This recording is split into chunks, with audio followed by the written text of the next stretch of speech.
This is our Q&A podcast with myself, Daniel Clemens, and the infamous Bryan Dykstra from Atlanta Data Forensics, Why do I have to be infamous? because you threw the burning chair at Aaron Walters. Now, Aaron Walters threw it at some guy on stage, but that's a whole different story.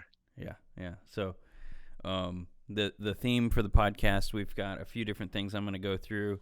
We're going to do questions and answers, random stuff, complete candor on the industry. What are the problems with the industry? New VC trends or startup trends? Tools versus process, and maybe story. So we've got a lot of ground to cover, but That's like 7 podcasts. hey, if we can fit stuff in and it helps people, we'll cut where we got to cut. All right, there you go. So the first thing, tell everybody a little bit about yourself. I'm sure no one knows anything about me, and that's fine. All right, so I'm the CEO of Atlantic Data Forensics. We've been around since 2007. We do civil litigation and criminal defense work, forensics for all that sort of stuff. We do full-scale e-discovery for law firms. We do a non-stop set of data breaches, intrusions, things like that for our corporate clients, and then we testify in court behind all of that stuff, depositions and all that sort of thing. Prior to this, I was employee number 1 at Mandiant. And I actually set up our bank account payroll system there and helped get that thing off the ground into the behemoth that it is today as FireEye Mandiant. And prior to that, I was a military guy doing intelligence work and that sort of stuff. So that's all the good stuff. That's a lot of stuff. So you got to give the people on the podcast the highs and lows over the the beginning stages of your career in infosec, and maybe even before that, or just highs and lows of incident response, e-discovery, testifying, that whole gamut. Because I mean, as you know, like me and you have worked a lot of cases together.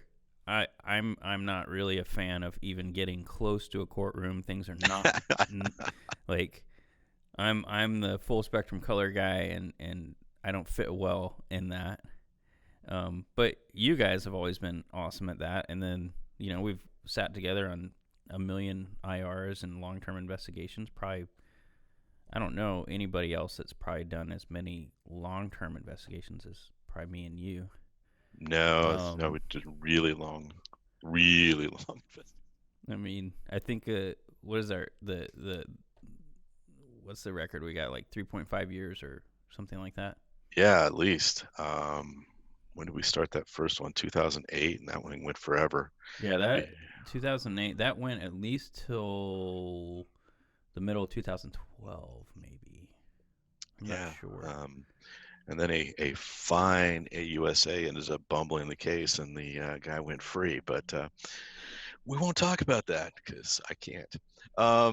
Yeah, that's always a low point for me is when you see something, a case like that, where you've collected so much data and analyzed so much data, and you know everything about the individuals involved. You've been tracking them for years, and then you got to get that to a courtroom somehow, like and Yeah, explain it to people that don't know anything about what you're talking about and have a different frame of reference, that legal frame. yeah, and I would also add into that I think one of the enlightening moments for me was starting to see that the FBI or law enforcement or whomever kind of wants you to already have the case ready for them, Sure. and then they do some legal kung fu, which sometimes works and sometimes doesn't work, and you're kind of like, whoa, where's y'all's ninjutsu? So Yeah, that's a big part of it is getting law enforcement to take on any case.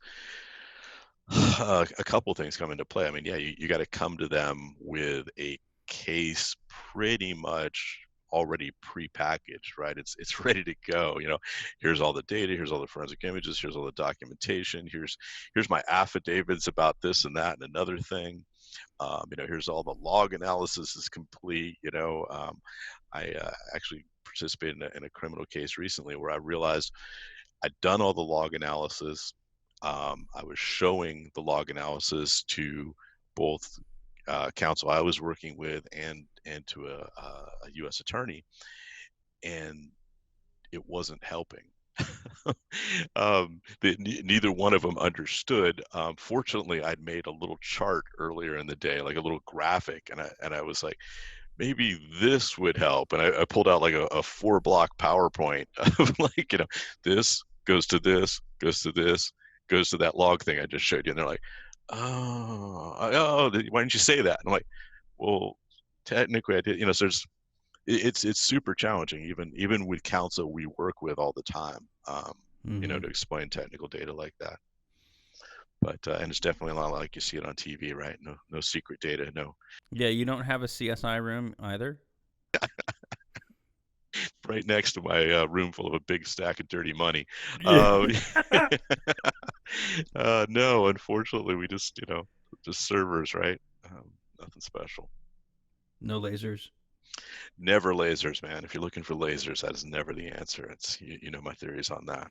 Yeah, so. Yeah, I'm with you. So, and then flipping from the lows, what about the highs? I mean, you're still in the game. You've been in the game for a long time. I mean, you were 24 years later, I'm still doing this. I don't know if that's good or bad, actually, now that you say that. Now I'm concerned for us, Dan. No, I'm sure a lot of people are, Yeah. Wow. Aren't we supposed to cash out or something? No, the high points, man, every time something works, right? Yeah. Every time you try something new that you're like, if I could just make this happen, and then it works, you're like, oh, that's awesome. I still get like that all the time. Some new open source tool or something for some problem, that we're hunting down. And you're just like, oh my God, that totally worked. I made this happen right here. I get this new little bit of data that I wasn't expecting. Right, and then also, I just thinking back on some of the things you've told me recently on how you guys have like been tightening that loop on the acquisition and the indexing and all that kind of stuff. Oh yeah. Anytime we improve processes, so we have this continuous like improvement process that we run where we're always testing tools, always trying to push the edge. So we do forensics, and investigations commercially, right? So for lawyers, for general counsel, for CISOs at various corporations. So a big part of that is speed. So we're always looking for anything that improves us just a little bit. Actually, I'm doing this whole set of cyber courses right now where we're talking. Just did one this morning, and we're talking about the evometry tools and using the AFF4 file format and moving away from the typical in-case expert witness format and things like that. And one of the reasons for doing that is it's just dramatically faster. Right. And not designed in like 1992 by dudes who are not really computer scientists. Well, yeah, there is some truth to that, but yeah, yeah, no, AFF4 created by 3 PhDs, right? All computer science guys. But yeah, so it's dramatically faster. At this point, we're collecting like 500 gig an hour on our forensic acquisitions, and and that's not the limit, right? It could go faster. Right. So we're always doing that. We just got done evaluating some new malware sandboxes. Just again, anything that gets us investigative leads faster is a constant part of our cycle. Yeah. So on your sandboxes, do you have some of the Mario reversing lab stuff kind of going as well on top of any of the things that you're already looking at, or like, and is ThreatGrid still relevant? So yeah, I mean, not using a lot of ThreatGrid. Have used it. We're using a combination of things now. So we're using Joe Sandbox. I like the innovation they've been doing there. Continuous bunch of stuff for that. We're using. It seems silly, but we have an in-house hardware malware sandbox. It's basically just a simple Lenovo tower computer, right? Like our desktop computer that we use. That we have a open source malware sandbox on it based on Cuckoo and Sysmon and some other stuff called Norbit. Huh. It's from what is it? Oh, geez, I wish I could remember the name of the guy's project now. It's lost it. But it's enormous demos because sometimes there's great opportunities to, so many pieces of truly advanced malware looking for, virtualization and anti-sandbox type techniques and stuff like that. With you can run this on real hardware. It runs, it does its thing, everything about it gets collected up, and it doesn't have an opportunity to fake you out because it thinks it's on a real system, which it is, Yeah. No, and I you mean just blow it away. that's why I always like Joe Stewart's stuff, and then some of the ThreatGrid stuff, just because the ThreatGrid guys had orchestrated all of their kernel debugging outside of the actual virtual machine, so it limited any tools on the inside. So that doesn't mean you can't like do some fingerprints that to figure out if you're in a virtual machine. It was just Right. a more scientific approach, I think, that I wish more people would go about. Yeah. And I think there's definitely some of that. We just evaluated a sandbox. We didn't end up selecting, but it had a feature that they called forced code execution, which almost reminded me of fuzzing in a little bit. It was like, we'll try running it this way, and if that doesn't work, we're going to try it with this, and if that doesn't work, we're going to try it, and Right. we're just going to keep trying this Just iterate. until we get this code to do something. We know it's an executable, we know it's a binary, we know it's involved. Let's just keep working on it. I enjoyed that part of the sandbox. Unfortunately, the rest of the sandbox is kind of a letdown, but what are you going to do? Well, solve one piece of the puzzle, and then they're still selling the lightsaber on that. So. Right. Right. And folks ask me all the time, well, what's the, mostly folks outside the industry, what's the tool that you use for doing this? I'm like, tool? I wish. Like, You don't we have the have magic bullet. we have like 60 tools. Like, what is it you want to do? Because most things in the industry, I mean, this tool's good at that, but it's terrible with these other 5 things that it says it's supposed to do. But this tool over here is great at 2 things, right? And it's the best there is at that. So we Yeah. use it for that and move it along. But constantly evaluating new stuff. I mean, folks send me stuff all the time, like, will you test this? I'm like, yeah, absolutely, 100%, because I don't know where the next great thing is going to come from. Yeah. I hear you on that. Well, outside of those questions, we've got a few other things. We do have our inbox for the day. So let's see, 1, 2. I got four questions here that we can both kind of field. Alternatives to Maltego. What do you guys recommend? I'll kind of field some of this, and that's going to be you. One. So like you've got 2 different type of methodologies kind of going out there in platforms. You've got the target-centric analysis, which is your typical Maltego, and you have your case management. So there's kind of an infusion coming about in a lot of the new platforms where there's case management and target-centric analysis. I would look at some. There's a few out there that I know are coming up. Let's see. We've got Datawalk. You've got Kivutech. You've got. Gosh, I'm trying to think.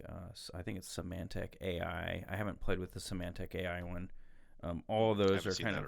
Yeah, it's kind of more focused towards, I think, like financial sectors as well as IC type stuff. So that makes good sense. You see a good blend there in the user base.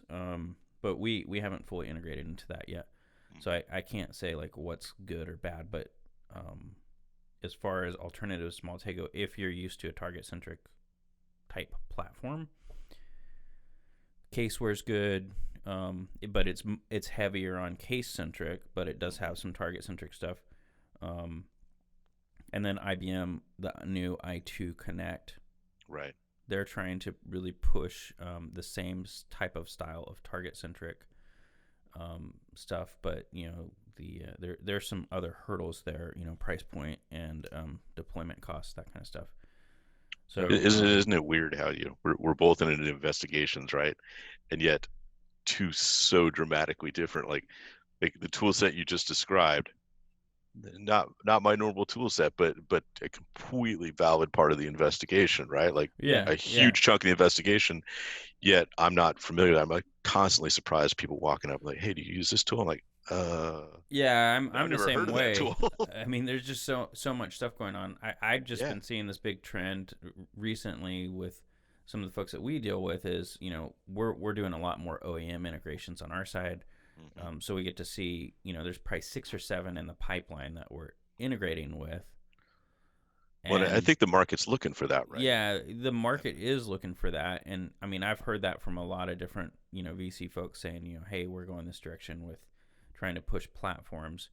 And I think that that's a good direction, but I think it's still tone deaf to the idea that there's still data brokers and data for sale, and you're not going to have a good platform unless you have a good partner on the data side, right? Like link analysis is only going to go so far from a manual link analysis perspective because you still have to get information, put it in that link chart, and be methodical about that. So I think some of that may be because of how, Wall Street and the market in general evaluates cybersecurity companies, if you will, Yeah. assuming that we both fall under the label of cybersecurity companies or something like that. Um, but I read a really interesting piece recently where they were basically rating a bunch of the big cybersecurity companies, the FireEyes and the Crowd Strikes and Palo Alto and things like this, right? And Dell Secure Works and so on and so on. And the way the market was looking at them from this analyst review was on a basis of dollars earned per employee. Oh, that's an interesting new way to do it, I guess. I and mean, and so Palo Alto was their high water mark at like well over 650 some $1,000 per employee, um, you know, of revenue. Um, compared to some of the others, which were much closer to 250, thousand per employee and things like that on some of these big consulting organizations. And so from that basis, it was easy to see why, you know, why VCs and so forth are pushing for product integration or platform integration is because that Palo Alto model is kind of like their holy grail model for like this is a really profitable organization, right. Yeah, per well, I mean, employee. you're not gonna pull that out, and then if you've got professional services and data and Right. other things going into it, yeah, you're not gonna change. Like I'm not gonna want to change the relationship. Hmm. It's. I mean, we see the same thing on our side. Like the majority of our customers have been here for well past 3 years, and Sure. like there's some predictability there. There's high reoccurring revenue. It's great, and it's way better than some of the old consulting days Hmm. of trying to forge that landscape. Yeah, um, over here in the old consulting side, yeah. it is tough, right? Like, customer loyalty is questionable at best. Hmm. Um, you know, uh, we talk about this all the time, but oftentimes, post incident, post data breach, whatever it might be, you can't leave a client happy, right? Yeah, they're Just already they're just emotionally yeah, they're scarred. just I not mean, happy, right?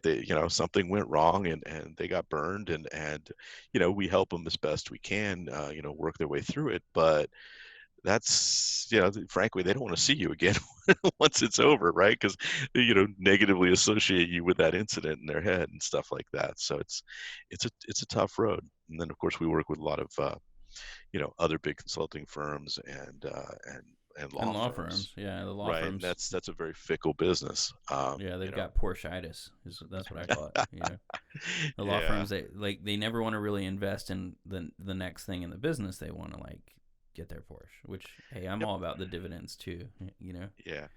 And there's a lot of changes going on in that industry, right? As the insurance carriers are starting to take a lot bigger chunk of the cybersecurity market, and insurance carriers are putting downward pressure on the law firms as to, like, look, we're not going to pay you more than this rate for your work on this case or on this incident. Mm-hmm. Thanks, And man, Dan. they're used to getting such ridiculously high rates, frankly. Thanks, Kevin.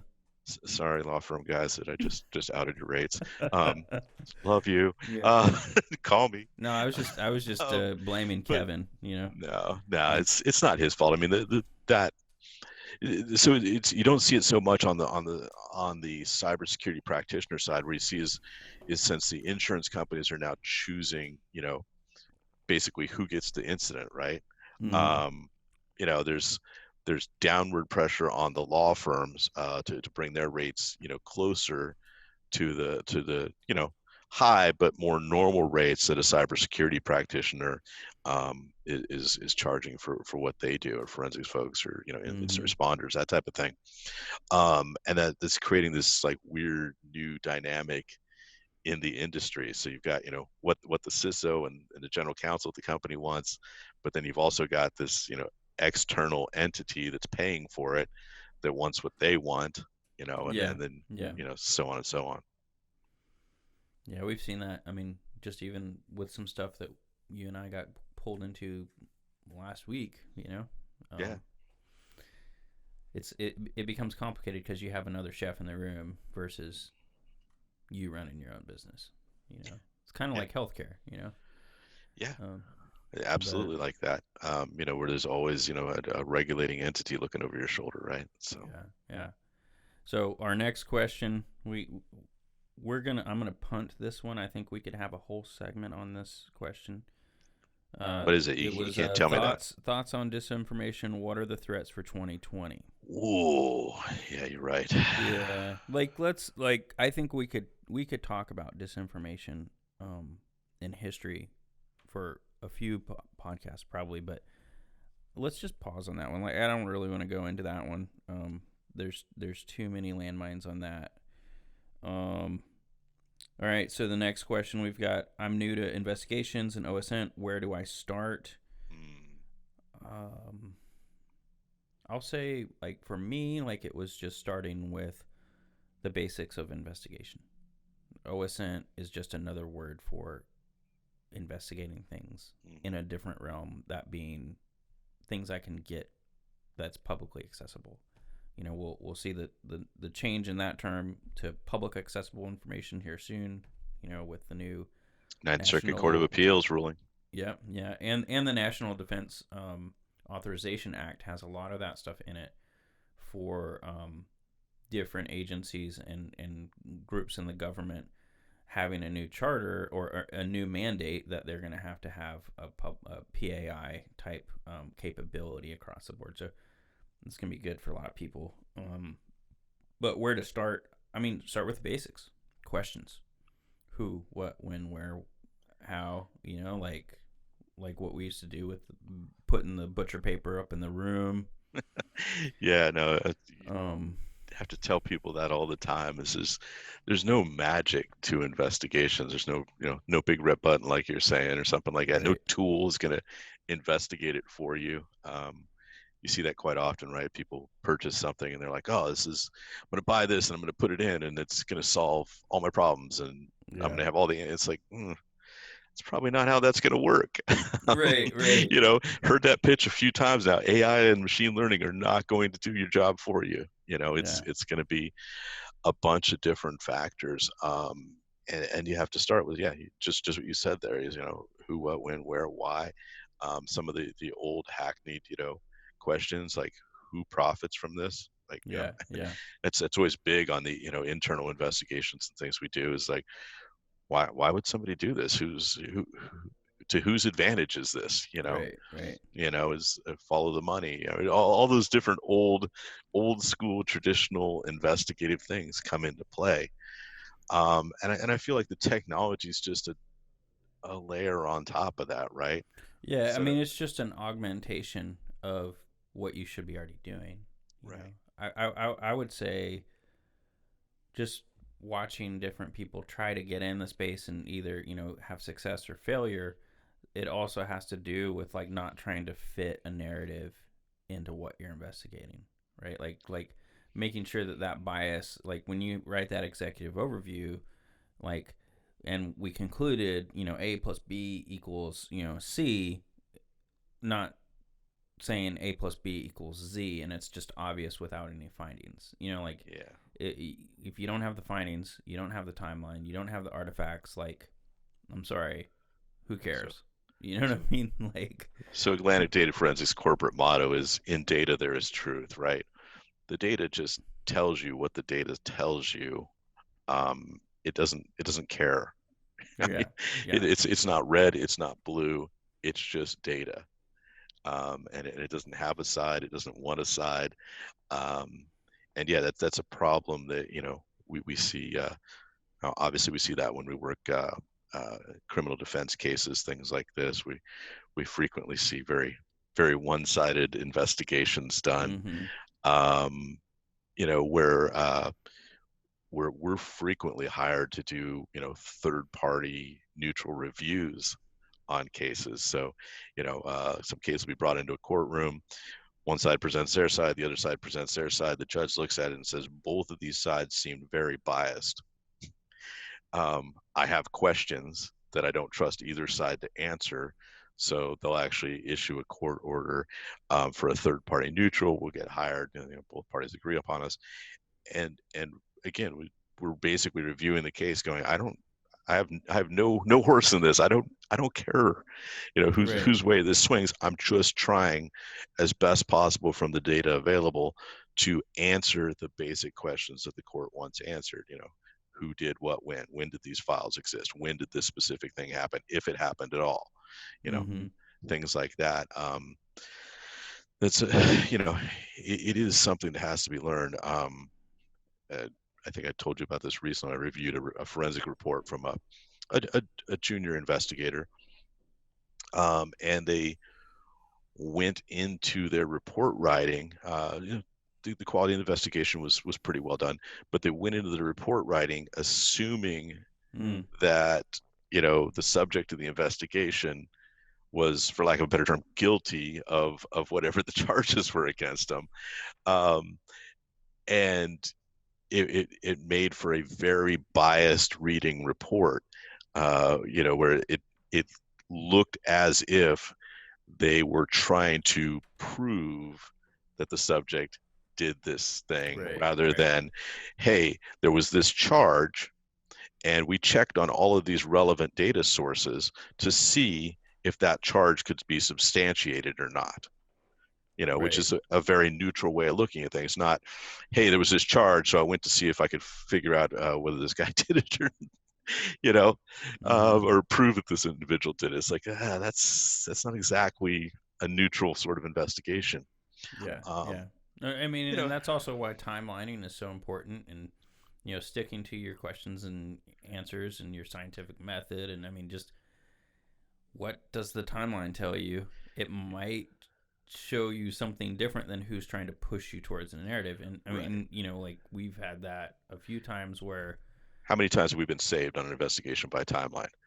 Where you're just Time. looking at the timeline going, that's weird. If this happened here, then this couldn't possibly be true here. Right. Yeah. Or else we're missing some key data, and you start to sort it out. Which is, I mean, that's a good segue for the next time we talk about disinformation. What, how is that? How can that push you towards a different conclusion or put different optics on how you look at stuff until you just look at the facts and the timeline? Like, hey, what's in front of us, and then back to who benefits. Yeah, we should talk about that in terms of just larger investigations in general. It's really common, in an incident response situation, to find multiple indicators of intrusion, right? Yeah. Like just multiple IOCs from disassociated things. Right. But the natural human tendency is like, these are all part of some massive, operation. And it's like, I don't really think so. But if you let that corrupt your investigative process, it just makes things so much harder to figure out what's actually going on. Yeah. And it's not wrong, right? It's human to do that. It is human, but it's also like there's a professional standard that needs to be put forth Very in the delivery, and like if you're going to make a big public statement about some investigation and you're the investigating firm, don't tell me it's just one bad guy, because the chances are there's at least 3 or 4 bad guys, right? Like, or levels of chaos that make things complicated, and not just black and white. It's my issue with some of the APT reporting. It's like, I don't know that we need to call all of these things advanced persistent threat, groups. I mean, there was always people behind the malware. There was always people behind the intrusions, right? Like from the beginning, and, in some cases I get that it helps to kind of go, okay, well, these are all indicative of this particular group of bad actors and stuff like that. Just seems to be a lot of interest in the community, and publishing on the new whatever number APT we're up to at this point. I'm not a fan of that. I'm not a fan of that at all. Almost a trophy hunting sort of thing. Yeah, and I get it. I enjoy the analysis part of that. I love the analysis. I really do. Making the anchor points and the correlation and that whole process, but does it really helping things? I mean, really? It, like, for instance, like some stuff does help, like with that one ransom crew that, is moving through networks, and we know they're actors, not just a random drive-by ransomware. That's helpful from a tools and indicators type space, but not necessarily from a I find it personally hard to keep up on. Like, I don't know the difference between APT 17 and APT 33. Like I've very much lost track at this point, right? I just don't care. I mean, you know what I mean? Like, I had somebody asking me about APT 10 the other day, and they're like, "Man, don't you know all this stuff about APT 10?" And I was like, "Actually, I might. I just might. Like, who told you I knew something about APT 10?" And they're like, "Well, we can't tell you." I'm like, "Well, I really have no idea if I've investigated those particular guys or not this many years later." Right. That could have been the same dudes 15 years ago, or back in 2002, 2003. Like, I don't know, right. Nor do I care. Like, wow. I mean, that's my side on the corporate incident responses, right? Like, I'm just there to help the company, remediate, right? Contain and remediate, get back to doing what they're supposed to be doing as a company. Who did it? Where are they located? What's their names? All that sort of stuff. I'm sure that's super helpful. And maybe if I was in law enforcement, I would care. But, right. At a corporate IR level, right, dealing with some company, nobody's got time for that. Yeah. I mean, I see a few corporate clients that do have time for that. Sure. And they're not looking at it from a hacking by numbers game. I guess they're looking at it from, if we were to focus on these top 5 actors that affect our larger fraud level, what does that get us to in 2 years after a year-long investigation? And I've seen a reduction in 20% fraud, but there's taking that method, but there's also like super mature investigative process, super long, super focused type ends in that whole situation, but it really has nothing to do with the name APT 10 or APT 17 or anything like that. It has to do with lamer dudes, probably. You know what I mean? Like, dudes making crappy tools that maybe we can just disrupt the economics of the model in general versus turning this into a State Department type talking point. Yeah, I mean, that's kind of always the thing, right? Is that I think it also mistakenly gives the public an idea, and I don't want to just like broadly categorize all these APT groups that way. Some of them and some of the analysis I've seen is just ridiculously complex. Yeah. Just like holy cow, how did you ever figure this out? This is so broad, so massive, so complex, so encoded. Like how did you ever get to this? I appreciate the technical level of work there that goes into that. But you're right. I mean, on an average day, the stuff that I deal with at company X, whatever they might be, not usually that sophisticated, right? Yeah. you Well, know, and getting beat on the bad stuff. I'll share a funny story before we have to end this one. But a few years ago, this was towards, I guess, when we branched out Packet Ninjas and ShadowDragon. There was a time where we were still doing IR stuff, and I think we got you guys and Aaron and his crew involved in this. And the CISO, I showed up to kind of help out, and the CISO said, like, that'd be Aaron Walters Flexity.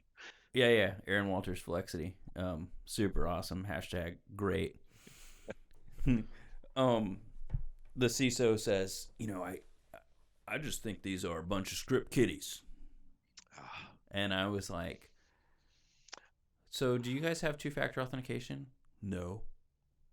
Okay, so you had like 200 people fished. They all fell for it. You have no two-factor authentication.